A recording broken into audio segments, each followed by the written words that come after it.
Hey guys, Gary, grateful recovering alcoholic and drug addict. Step one, powerless over alcohol or drugs, and my life is unmanageable. You know, powerlessness, you know, it would hit me in the head or hit me at the side of the head in many different ways, you know.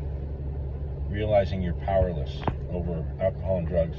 Started out young in life, you know. My big thing was drinking and cocaine.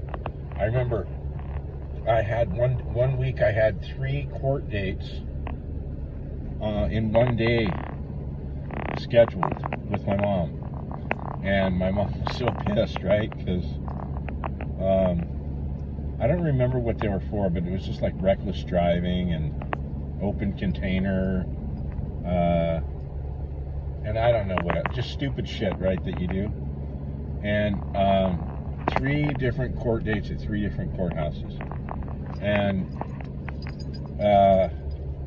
so that's like one area of being powerless. Or when the judge remembers your name and remembers your face. That's another.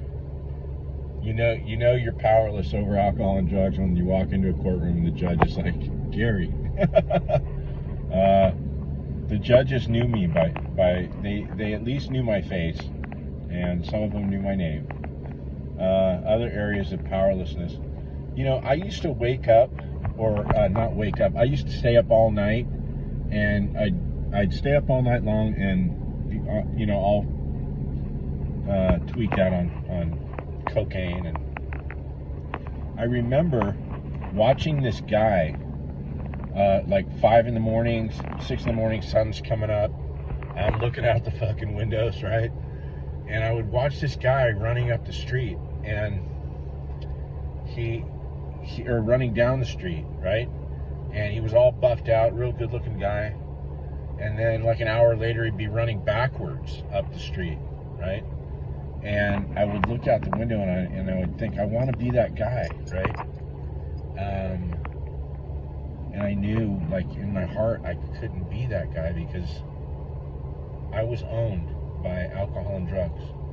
And that's a shitty place to be, you know, knowing you're powerless and it's fucking up your life and you can't be what you want to be.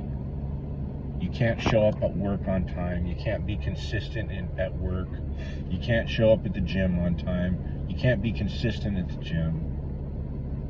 Erratic behavior with girlfriends and friends, always getting in fights. You know, it was just I never knew what was going to happen. I never knew how the day was going to end, if I would be in handcuffs or, you know, who knows. But I grew up powerless on that shit. And so today, because I admit I'm powerless over alcohol and drugs, and I come to believe that there's a power greater than myself that can not just restore me to sanity. This power has completely fucking restored my life, like on everything in it. You know, I was talking to my dad today, and he was like, going, I can't believe like all this shit that's fallen into your lap, like in the last 2 months. It's been crazy, you know. And I said, Dad, it hasn't just fallen into my lap. You know, I've been sober a year, and I've been praying for this stuff. I've been praying for God to correct me so I can maintain my health. You know, quit smoking, get into the gym every day. No matter fucking what, man, when that alarm goes off, I get my fucking ass up and get to the gym. I'm at Starbucks by 4:30 when they open. I'm always the first one going through the drive-thru, and I get my coffee, and then off to the gym. And then after the gym, I do a little walk right here at Meyer Park in Houston. Do a little mile jaunt around the park with my dog, and then I go to work. I don't miss no matter what, man. And those are things that I couldn't do because I was powerless over drugs and alcohol. I'm not powerless anymore. I found a power by which I can live. I found a power not just that removed the cravings of alcohol and drugs from my body and my mind, but this power has everything that I've asked this power for. He's given me strength to walk through the death of my son, right? Strength to correct my diet, because I was eating and smoking cigarettes and eating like an animal, man. That was like how I was fixing when I lost my son, and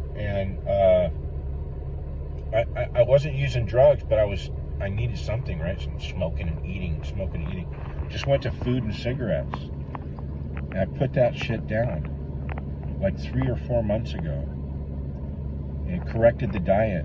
Got into the gym consistently. I've not missed a day.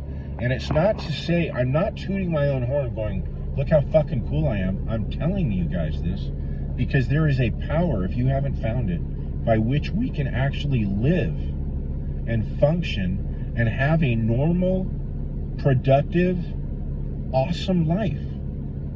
And it's beautiful. And I'm just scratching the surface. Let me know what you guys think in the comments box. And I want to plug my YouTube channel. I've had it since I lost my son.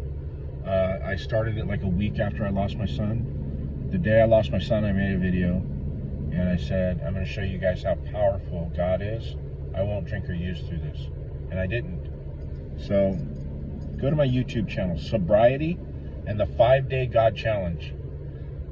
The videos, I started getting a lot of play, and then when I went to California, I wasn't really posting.